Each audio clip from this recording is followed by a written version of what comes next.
即马过年假期交通量大，大家赛车都一定要注意路况。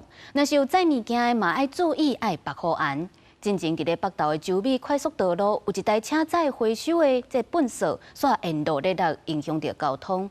伫咧高雄公山的国道，甚至阁有铁片落伫咧路里，害车辆去弄到受损，真危险。警方强调，载物件若是固定无好势，上当会当罚到1,800块。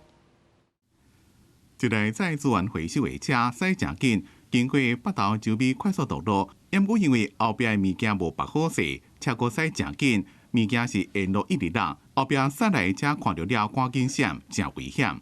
好干驶有警车经过，协调环保局的人员来清，所也通知两岁司机告案，依法该开罚单。北投分局交通分队经调阅路口监视影像及交控画面。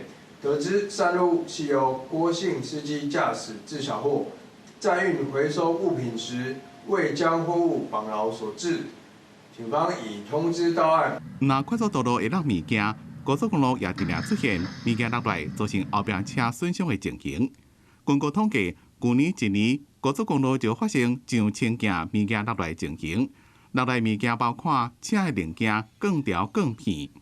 像伫高雄冈山就有不明的车辆，伫咧车流量正大、国道建国9路路段有铁片落来，后壁一台货车挨着了，佫喷起来，弄到另外一台车，造成这台车的底盘损害。本大队将调阅该路段 CCTV 影像及 ETC 门架资料，进行比对追查该掉落物车辆，并通知车主到案说明。